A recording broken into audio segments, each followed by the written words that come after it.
Yes, I would say yes, gyms now in the past, because now we no longer believe that. Yeah. So in the past, yes, gyms were like male dominated, because at least when you look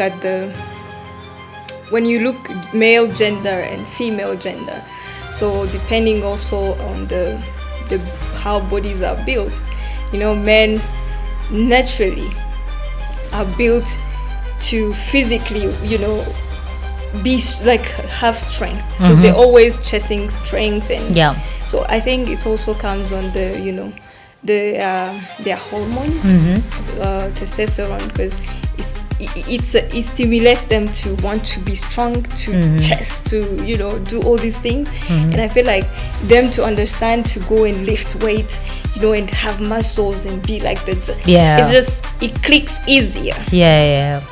Because it clicks to their hormone. But then women on the other side, it's like, okay, now I need to understand why. Because why should I lift to have strength? Because I have a husband, or my boyfriend is there, who can protect me if anything. They can lift things on my behalf.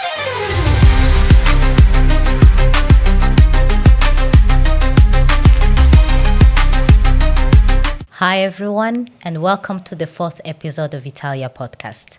I'm your host, Christelle Giraneza, and I'm so happy that you're tuning in today. At Vitalia podcast, we believe that health is not all about how you look. It's about how you feel, how you show up in your day-to-day life, and how confident you feel in your own body. And today's conversation is all about that.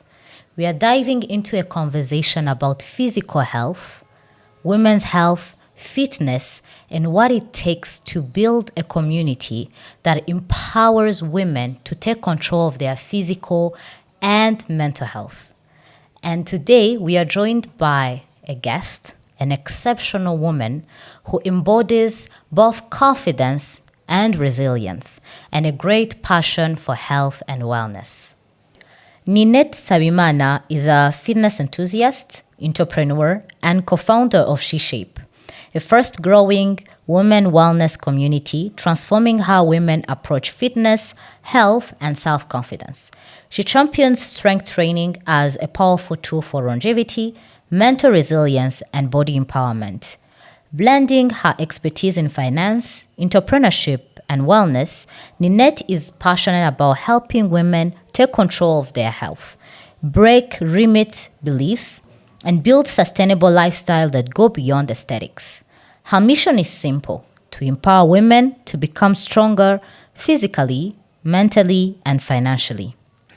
Ninette, welcome to Vitalia podcast. Thanks for having me. Yes, I'm so happy to have you today, and I'm super excited for this conversation. Same here. I'm excited for this. I'm happy to have you. So let's start with you as Ninette. Who's Ninette beyond work and fitness? Oh, wow. Well, maybe I would start saying hello to Vitalia community. This is a very interesting podcast. Just calling upon everybody who want to change their health and understand deeply what health means, as you mentioned, where data meets science? Meets real... Where real science meets real life. Real science. She's a doctor. I'm sorry, real science meets real health, right? So I'm excited to be here. So who is Ninette beyond fitness and work? Ninette is a mom. I have one son. He's 4 now. And I'm so ambitious woman, for those who don't know. And I love reading. I also enjoy meaningful conversation with people. So, That's interesting. Okay, you mentioned you love reading. So now this is a question out of curiosity. What book have you been reading this past week? Can you tell us a little bit more about that? Yeah, so the book I've been reading It's actually your gift. Ooh. Kudos to me. I was really humbled, and Yeah. I love the book. And this woman here, she offered me a gift. Yeah. So it's called Tough Times Never Last, but Tough People Do. So by I just forgot the author. Me too. I'm You do? forgetting, girl. Oh my God. It's Tough Time Never Lasts. Tough People Do by Robert Schuller. Yeah, Is it Robert Schuller, yeah. Yes. My bad. So yeah, that's the book I've been reading. Thank you for sharing. So going back to fitness, I have a curious question, and I think the Vitalia family would be curious also to know, how was your relationship with fitness and body growing up? Yeah. Okay. I think growing up, I was a bit an active, young daughter. I would say I've been like physically active since my childhood. I always loved to play with boys, in the neighborhood, and we used to fight and do some karate. Like Tona, we do football, we do all the physical. We try to also ride bikes. Like it was like more of physical, engaged activities when I was a child. So I think maybe sometimes when you're young, you don't know, you just do things, but it's not like intentional. It's just like you go with the crowd, just being vibrant, you want to play, you want to, but it wasn't like I knew about fitness or I wasn't doing it intentional like I do now. Okay. Now talking about intentionality. So guys, just whenever I wake up every single day, and I have this bad habit that I should change, I take my phone to check the time, and it's 7 a.m. And when I open WhatsApp, the first post that I see is Ninette's post. 7 a.m., guys. This girl just finished her workout. And you talked about intentionality. And I'm curious to know, when did fitness shift from something optional to something intentional? Yeah, that's... I think it's not like too long ago. Maybe like it's been 4 years now. And I think my son is turning 5 this year. So before I used to I wasn't feeling comfortable not, active, let's say running, let's say doing some yoga, doing some physical activities. But it was just, to stay active, just feeling. But now I think a lot of knowledge that I've gained about intentional workouts, fitness and health connection, all these things about fitness. So it's connected. So it connected my life and it connected all the things that I've learned, let's say biology, the human body. So now it's clear, and I believe like today I do it more like knowledgeable and intentional on what I'm trying to achieve. So it's been now 4 years. I really decided to do fitness as an intentional lifestyle, actually, because now it's part of my lifestyle. 4 years, that's very impressive. Now, let's talk about fitness in a more practical way. And at Vitalia, we value evidence-based information and facts. And there is one fact I've been reading these past days that says almost 1 in 3 adults globally doesn't move enough. And this is not just about fitness. When it comes to us as medical doctors, this becomes a public health issue. And the same data say that globally, 31.3% of adults, about like 1.8 million people worldwide, don't meet the recommended physical activity. And the recommended physical activity is at least like 150 minutes per week, which is actually less than what I think Ninette does. And this like showed that also women were less active than men, where it's versus statistics is 33.8% versus 28.7%.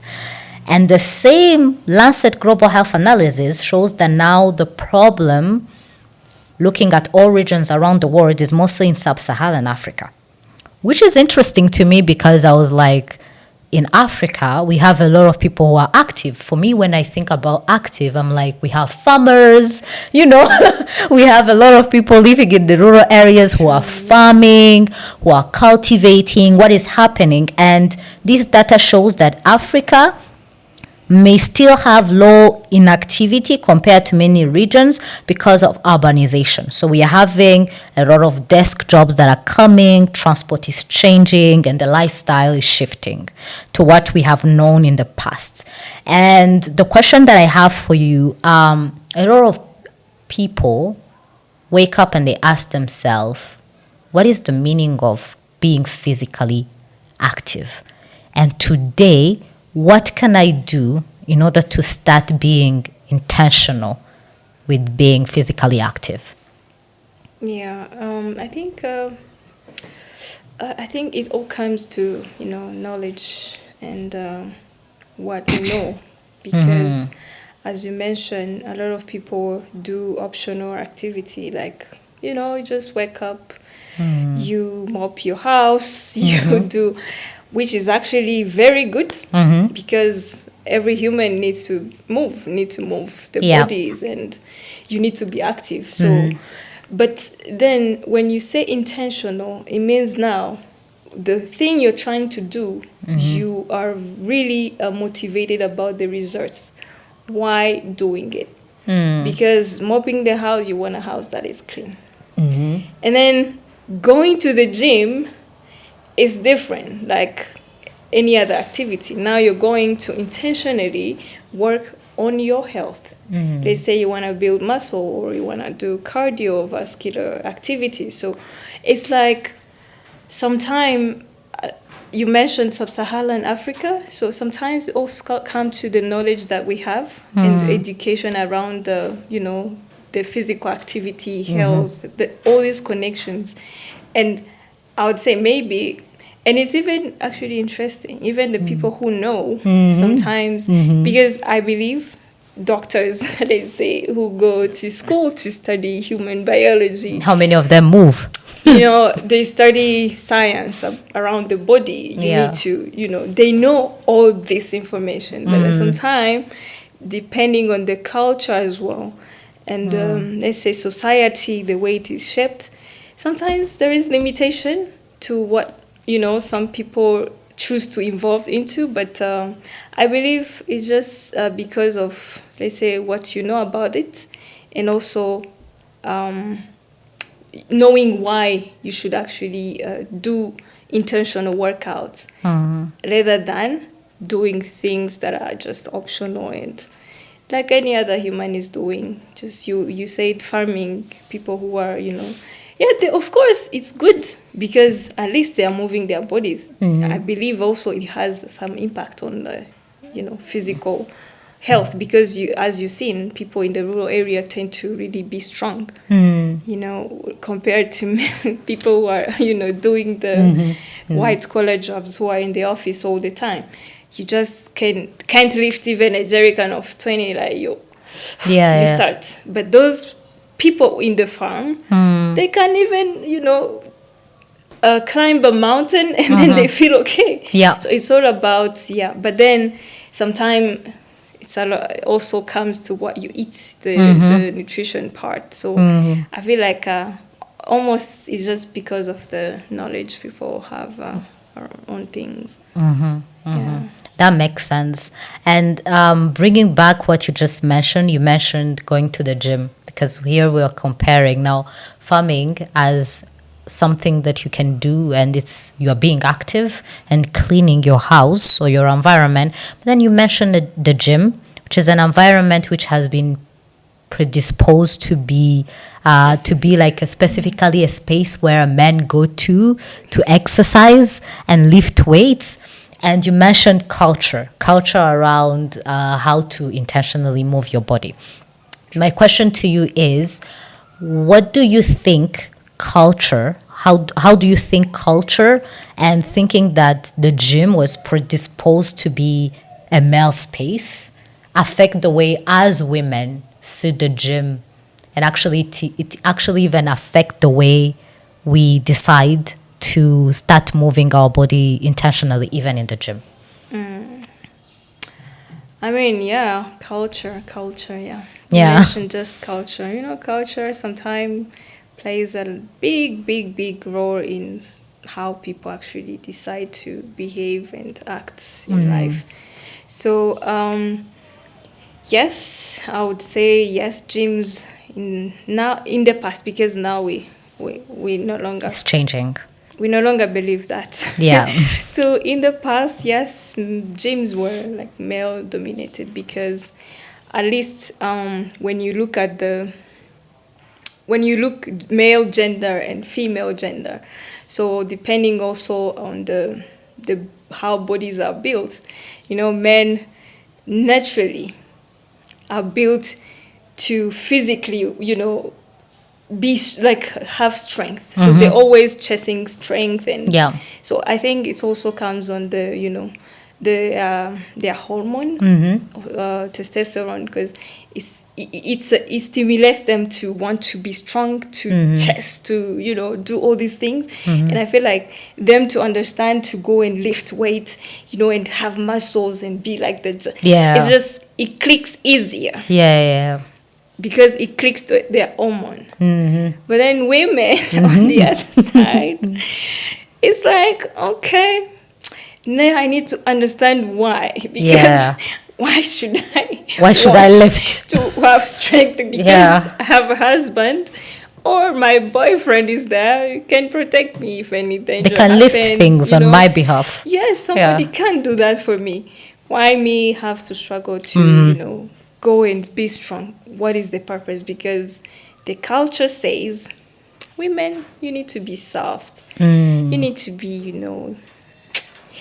nice every time. You need to, stay humble. You need to, it's just all these things that we've been raised. You need to have soft skin, soft Yeah. arms, soft bums, soft what? Everything's Everything has softer. to be soft. Yeah. It's just crazy sometimes. Yeah. You just think of something like, how did people came up Yeah. to decide like this? Yeah, that women should be the one softer. But it was bifita right? Yeah, absolutely. Yes, somewhere it comes an Yeah. emergency. Well, should. Yeah. But yes, it comes to that. And when things, let's say something evolution come, the male just felt like they need to go to the gym and lift. Yeah. So that's why there were so many, and even nowadays, actually, it's still like women are not, the percentage is still not higher compared to men. And at least as globalization and information are going out there, people start to know the truth, and people start to understand actually why everybody needs to have strength. Everybody needs strength because we've seen it. Yeah. We've seen someone getting married and then the husband, they say, dies. Yeah. We've seen, women being violated a lot. Tough times because they can't even think of defending. Yeah. Because they feel like I should be like Soft. the softest person in the world. Yeah. I should not, be bothering somebody. So we've seen violence, we've seen a lot of things, wars, but then the effect actually was the worst because then women were like a more violated people in the world. Yeah. So they were abused all the time, everywhere. So now I think as we actually understand that strength is not for men, it's for everybody who wants to actually take control of their life. Because life, to me, is actually, it's a solo game. Yeah. That's how I see life. Yeah. Because I might work in the night, nobody's in the... So I need to at least defend, don't run like all the time. Don't feel like, just try to also take control of things. Let's say if you see something, you have guests, you need to lift that cup of tea and move Yeah. it there. So you need to call somebody like, hey, Far away. if they're not there, can you lift it and put it there? Yeah. It's just more about, how you also be functional in life, how Yeah. you also be in control of most of the things, at least. Yeah, that is powerful. And you mentioned strength, that everyone should have strength.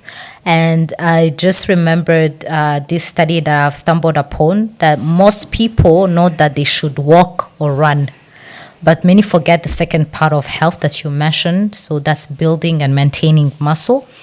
And a 2024 systematic review found that globally, only about 1 to 4 adults actually meet muscle strengthening exercise recommendations.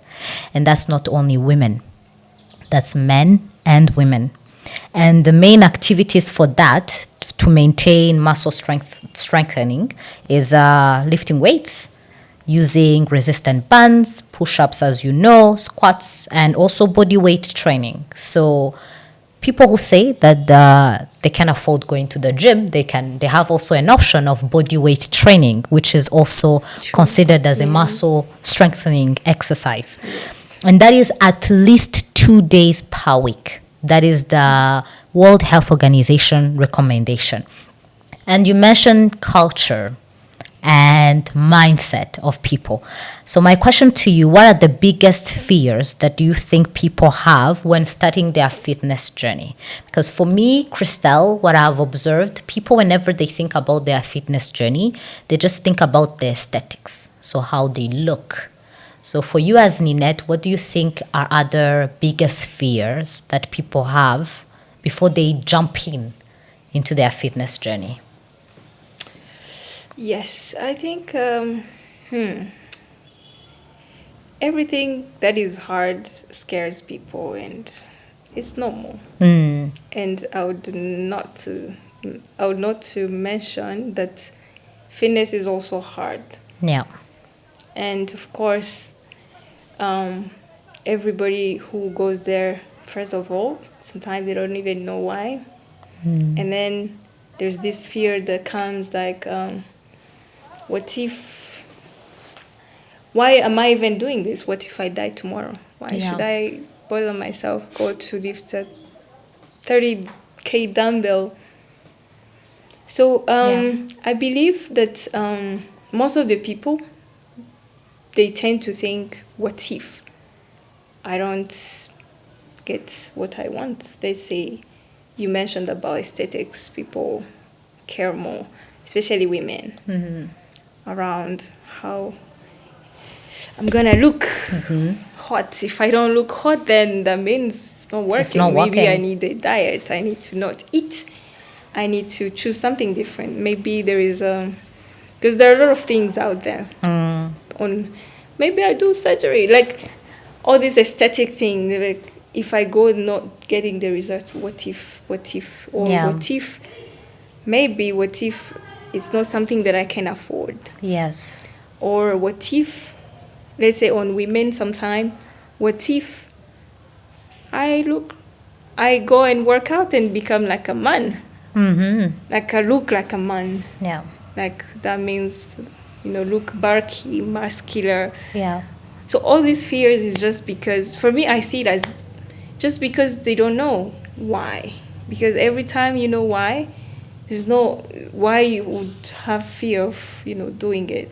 And then sometime there is even those who start and actually stops and then be like, I have a fear that even if I go there again, I will have to stop somewhere. Like the consistency issue. Like, I'm not consistent. Let me just leave it alone because this is not my thing. Or you go, you see people lifting things and then you'll be like, okay, how am I even going to do this? Yeah. Ever. And then you start to fear that that's not your place. Maybe it's for the trainers or the muscular guys. Then let me stay home. Let me stay in my lane. So the fear is actually around different things, but pretty much on, people miss the why. Yeah. I want to touch base on two fears that you just mentioned.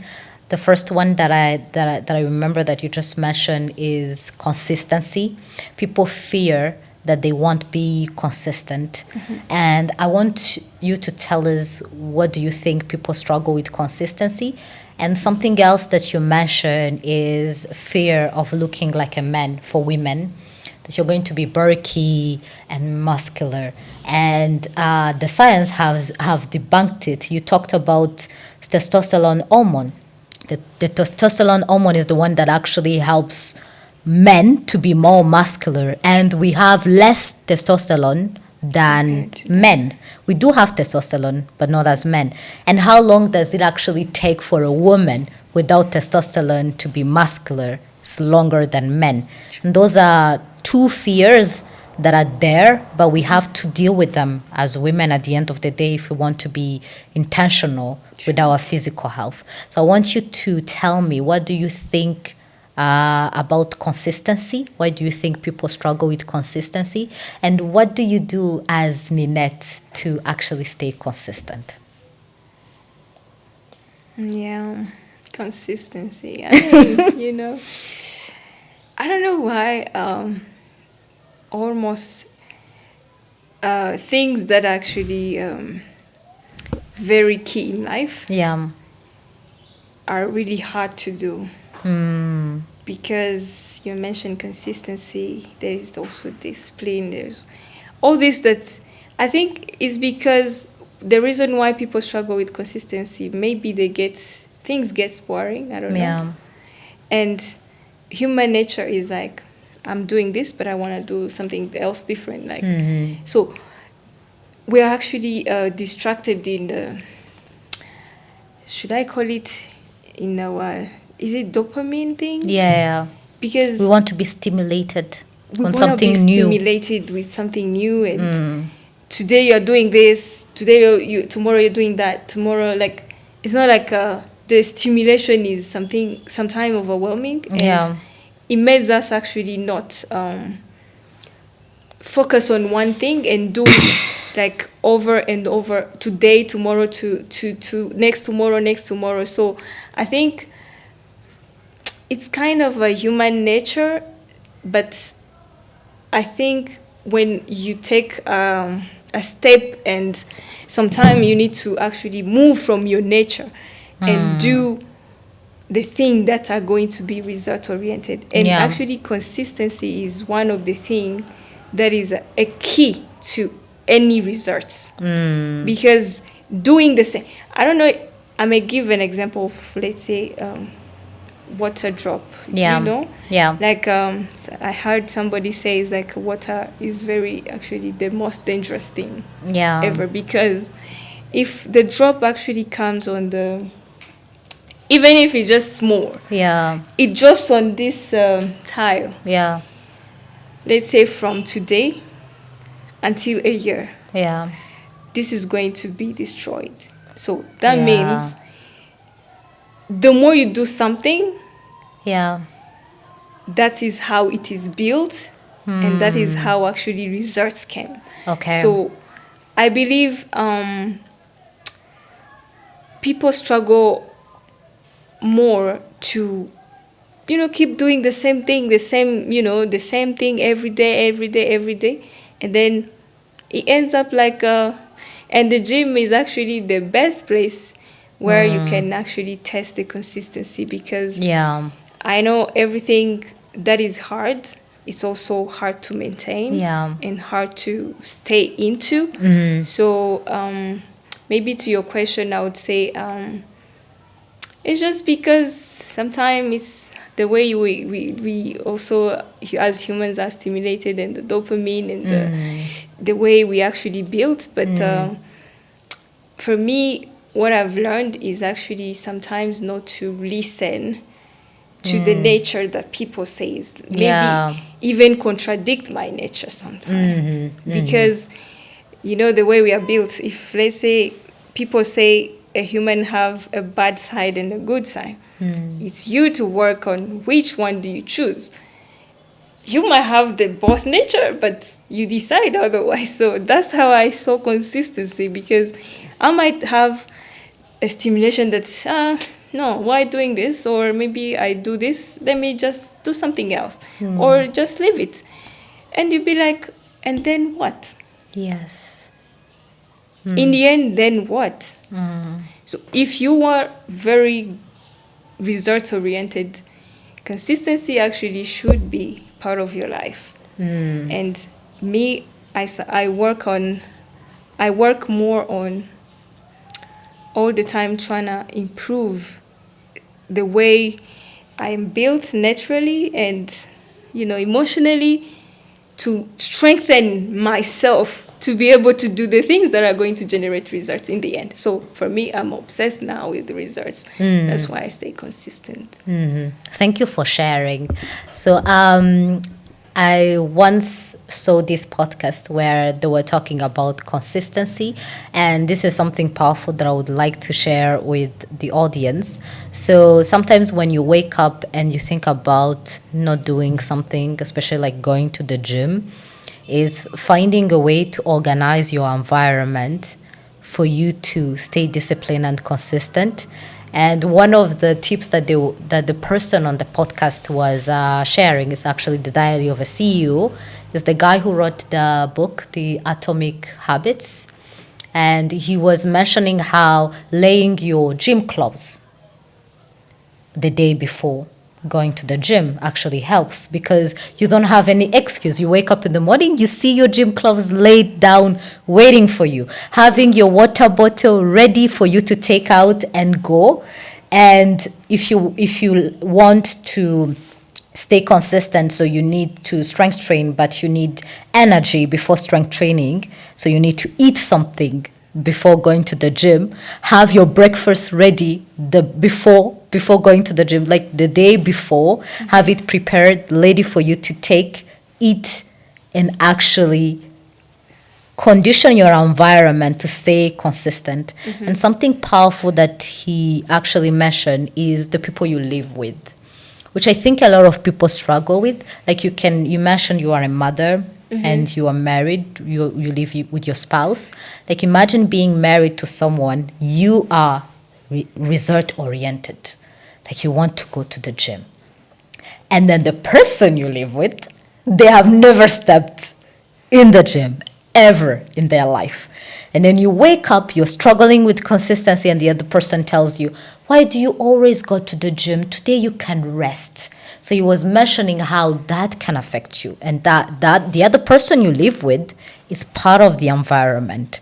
So I wanted to share that, because sometimes people struggle with small details that have nothing to do with actually working out, but are very essential when it comes to staying consistent. You mentioned something powerful about the fact that you are result oriented, like you see the result that you want, and that helps you stay consistent. And I wanted to mention something beyond result on lifting weights, which is like lifting weights is not just about looking toned or muscular for men, even though it's really, really hard for us women. Research links muscle strengthening exercise with low risk of early death and chronic disease. So there's this study that was done in 2022. It was a systemic review and meta-analysis of many studies that found that muscle strengthening activities were associated to a 10 to 17% low risk of all cause of mortality. Guys, clock that. All cause of mortality, including cardiovascular disease, cancer, diabetes, and lung cancer, and other type of cancers. And it showed that the low lean muscle mass is strongly associated with high mortality across different health conditions. But the fact that they are talking about muscle makes muscle a major marker for long-term health. And muscle, as you mentioned, in this study, it shows that it's not all about aesthetics. It's for metabolic protection, because it protects us from conditions. And it's the organ of longevity, actually. Exactly. Now quoting our favorite author, Dr. Gabrielle Lane. Actually, I read a quote that she posted today on her Instagram that I noted here. It said, it's simple, Low strength increases the risk of losing independence and degrades quality of life. So to live well and live longer, you have to get strong. And this is very powerful because, as you mentioned, muscle is always considered as the organ of longevity. And everyone, when they see a muscular person, they just see aesthetics, but they don't see that this person is actually independent, metabolically protected from diverse condition. And going back now to you, talking about everything that I just mentioned, how did strength training impacted you personally, especially as a mother? Because that's actually interesting. Yeah, it's interesting. When you're strong and your son looks at you and you're like, oh, Mom, you're strong. Show me your muscles, your biceps. Every time. So, it's a lot of things. Strength training is actually, to women, just looking at me today, it's all you need to make this life together. Because it goes beyond actually physical. So when you actually physical, like strong, it impacts all areas of your life. So to me, strength training has really taught me a lot of things and has impacted me in a lot of ways. One, I stay in my shape, which is a lot of, a big deal to a lot of people, staying in shape. So staying in shape, I've gained muscles. I don't struggle to, let's say, climb or do high intensity, activities. Let's say I can climb a mountain. I can do so. Strength training has actually made my body free. So my body is free to really do a lot of things at least. So I no longer struggle to say, can you help me to lift this? Sometimes I'm like, I used to, there is an office I used to work in, and then, so I was doing the office job, and then they could bring, you see these gallons of water. Yeah.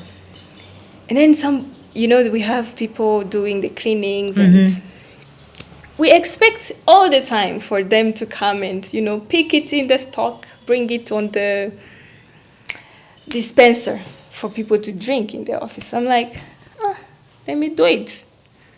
I just put it here. I just go and bring it. It's freedom. Yeah. Freedom to act, actually.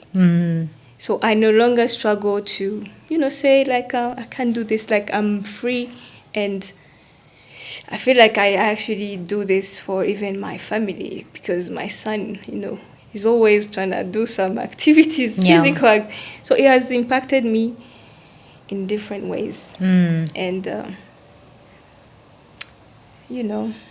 I recommend every woman looking at me today, just go and do strength training. And I'm pretty sure, actually, the way I feel, it's going to stay longer. And I believe you even feel it. In Kenya, they say, like, yes, you feel it. You feel that you're strong. You feel that you're strong. Like, and then mentally, it's crazy. Yeah. The confidence you walk in the room. Sometimes I'm working and people be like, hey, Ninette, it's like, what if the million in mirongo itanu ariko kuri konti? I know, right? Why are you walking like that? I'm like, I'm sorry, I just did my 100 deadlift to this morning. Why are you telling me that? I need to walk, you feel it? Yeah. It's about a lot of things. Yeah.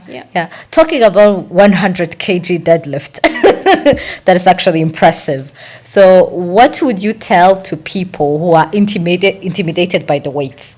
Like, when you enter in the gym, all you can see is iron here and there, and heavy iron. So what would you say to someone watching us today about weights and how to not be intimidated by weights?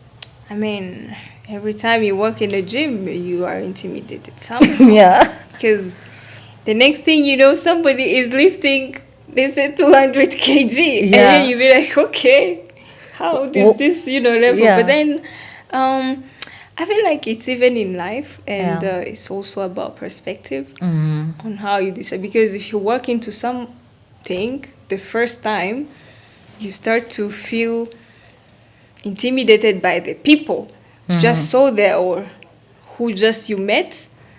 You don't know when they've been through, when they've been doing that, when, they've spent, like how much time it took them to reach there, and you just feel intimidated. I think it's also about the confidence, and it comes to like a personal convincing, like the way you actually the way you perceive things. Yeah. Because if I see somebody who's lifting 200, then I'm like, okay. Then I'm like, hey, how did you come up to that? Yeah. Just feel interested and get to know how and how much time it took for people to, be where they are. Yeah. Because you find them there, or not there. So get to know what they did to get there. So for me, I would say it's a normal feeling, and don't feel shy to be intimidated. We are intimidated every time, Yeah, every day. You see someone who's, wearing a nice suit, you be like, hey, wow. Wow. Then you be like, okay. Yes. It's kind of intimidation that person gives you, but the way you decide to now use that intimidation to actually know how and what it can take for you to also be like that. Yeah. That is powerful. And then one thing I would mention, just every time have in mind that there is always a first time for everything. Yeah. And then you're not going to lift 100 just because you went into the gym. No. Yeah. And that's why even in the gym, you will not find a gym that has only 100 kgs. Yeah. You have you 20. You will find they have the minimum. Yes. No, 10 is actually 2.5. 1 kg. And I've seen even 0.5. So they feel like each person has to have a beginning. Yeah.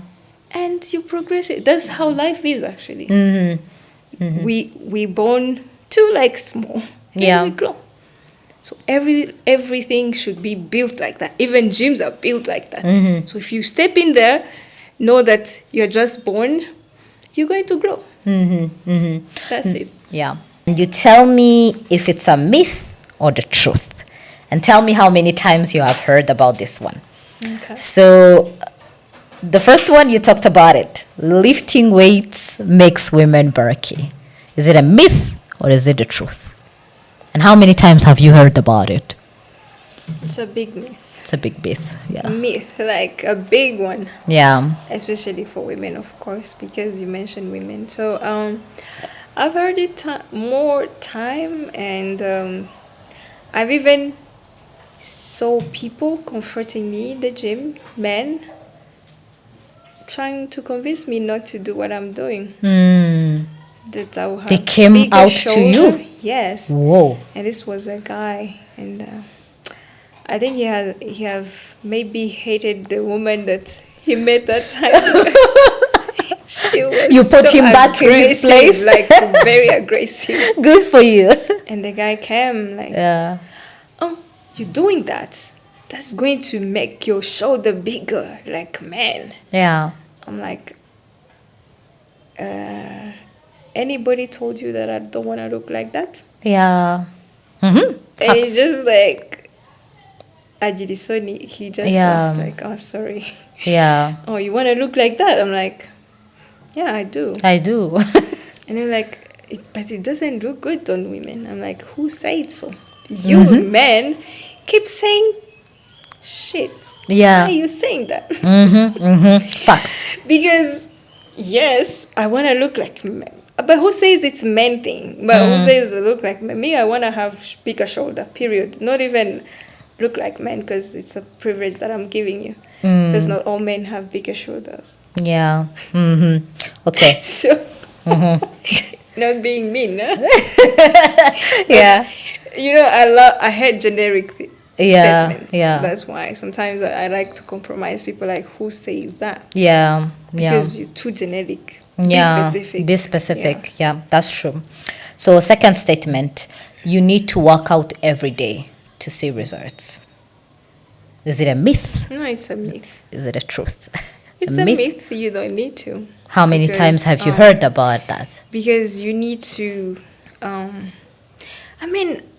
when you say science, people need to be cautious. Like, there has to be factual, because there's no way you're going to tell me working out. You can even, which example I would say? Let's say work out a whole week or a whole year. Yeah. Don't rest every single day. Follow a wrong program. Nothing. That is actually a myth. Because you can have a well-structured program tailored to you of, let's say, 3 to 4 times a week. To get a bigger result you'd ever imagine.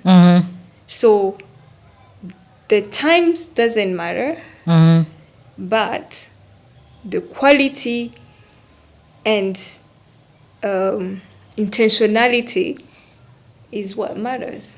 So to me, that's but sometimes when people are studying their fitness journey, they tend to feel like because they're too stimulated.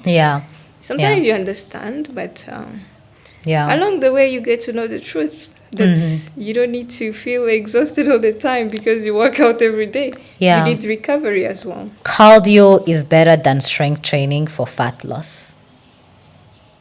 Is it a myth or is it a truth?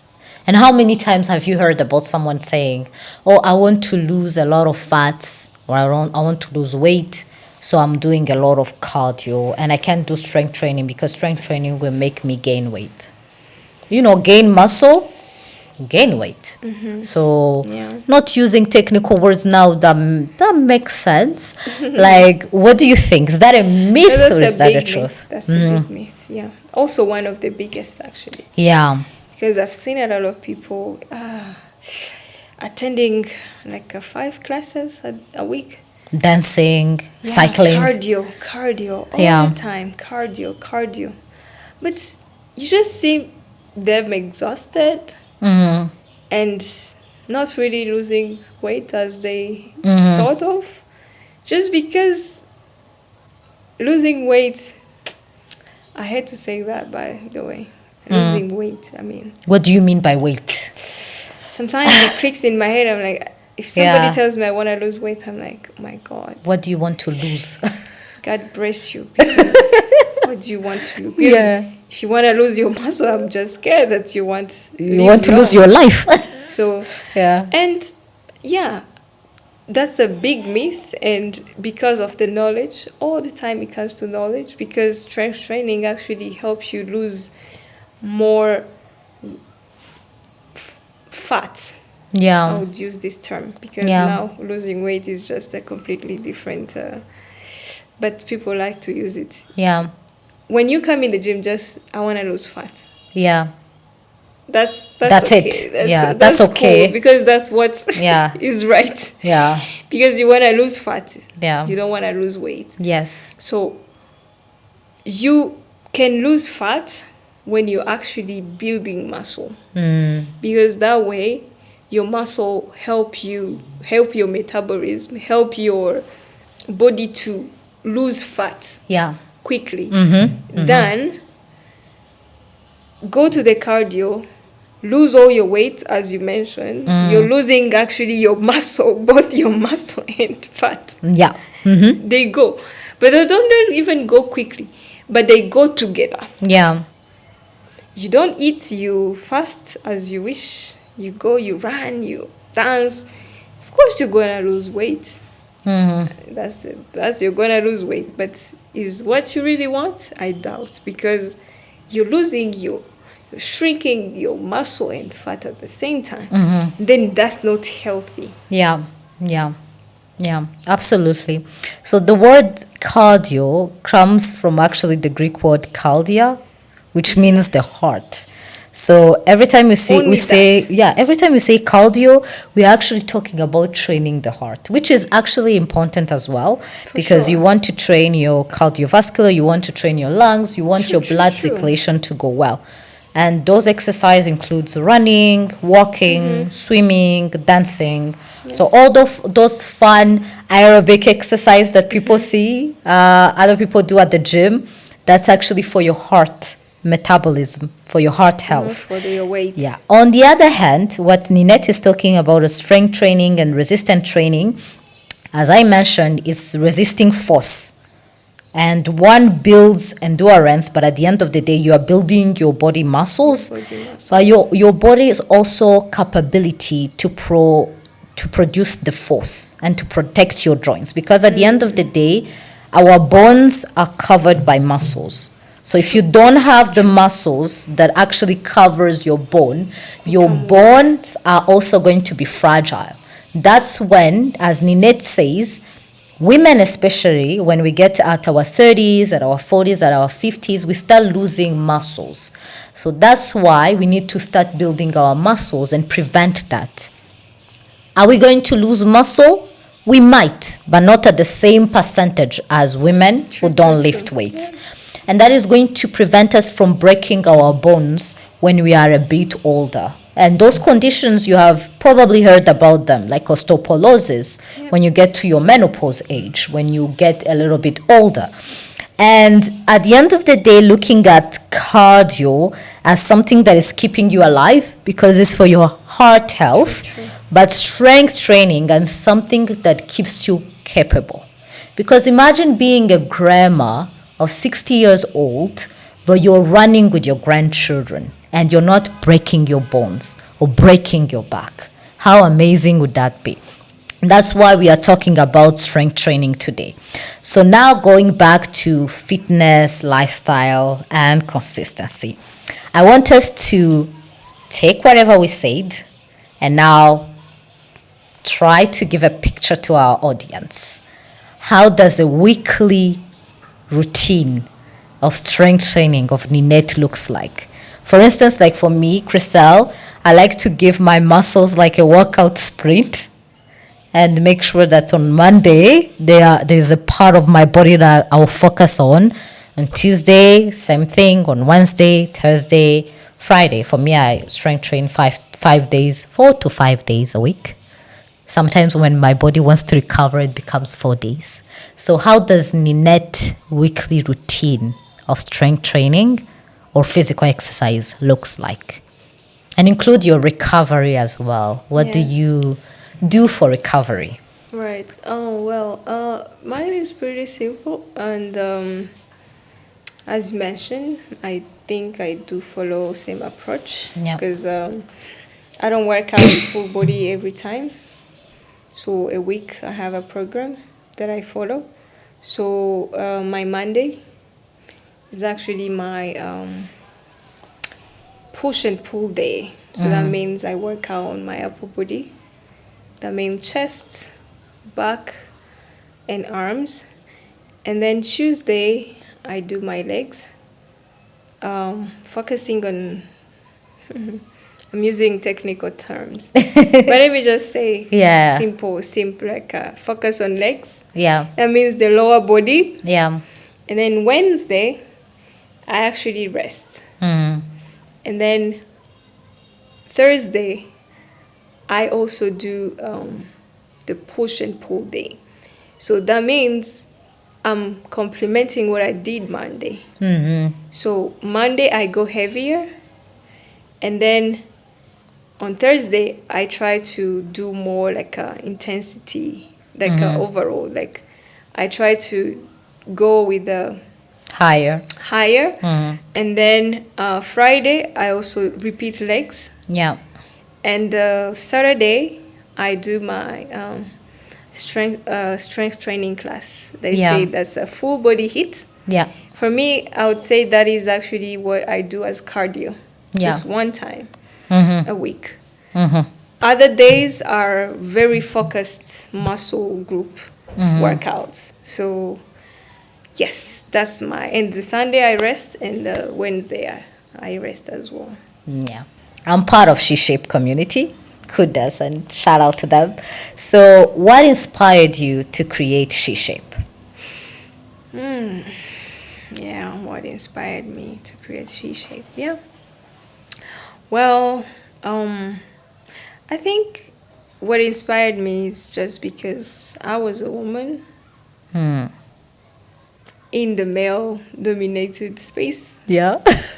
Because I could count. When I actually started lifting weight, I could count the women I would see on the weight. Yeah. Every time I was surrounded by men. Yeah. I was on the bench press with men. Yes. Be like, can I use that set? And then they look at you. And they look at you like, okay, let's work out together. You be like, yeah. Yeah. And then you see the way they actually surprised. Yeah. It could make me feel like, am I doing the thing that I'm not supposed to be doing? Because maybe that's why other women are not doing this. Because maybe they faced their fear, they accepted their fear to guide them, and they don't want to come to those dominated bench press place, weight, shoulder press, all these big machine that are usually you see men only on these machines. And then I was working out with, men as well. Yeah. These are all, I could have my accountability partners, they were men. And I'm like, I wonder, like, I saw, and like, how can I also, because I would be inspired by them. Because they are very, how men chest strength. And then when they're actually together, they are stimulated a lot. Yeah.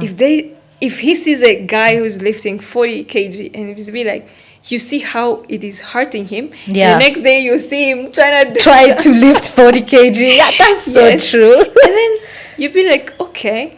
They even inspire each other. Yeah. And they push each other. I want to see this space filled by women. Yeah. Maybe say, hi sis, can we bench press 30? Yeah. Let's do this. And I was like, why women are not doing this? And then they'd be like, a lot of people keep telling, how do you do it? Yeah. Other women ask you, like, Ninette, what are you trying to achieve? Tell us. Why are you doing that?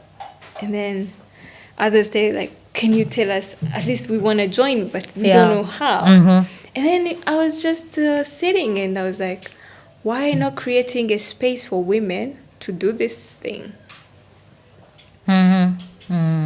Because for me, if I'm a woman, I can do it, then Christelle, as a woman, can do it as well. But maybe Christelle, what she's lacking is somebody to tell her that she can do it. Or somebody to come to educate her, tell her about why, teach her about the fitness science, the body science, and then for her to take that step.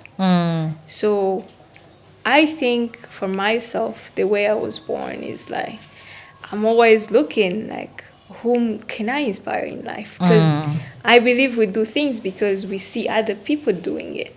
So to me, it was like, if a woman can approach another woman and convince her to go and bench press, that sounds much easier than looking at a man coming to a woman trying to convince her how she can lift. Because she'll be like, it's because you're a man, Sha. Yeah. You have strength, and then you're lying to me. Yeah. But then if I tell you, we have same estrogen hormone, and then I'm doing this. Yeah. It's just about practice. So you can as well. I can. So you can as well. So for me, it was more like I wanted to empower other women as well to really take fitness as a lifestyle, and also, come to test.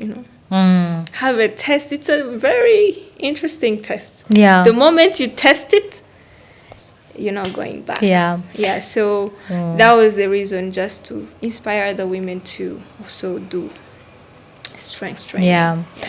So Yeah. Yeah.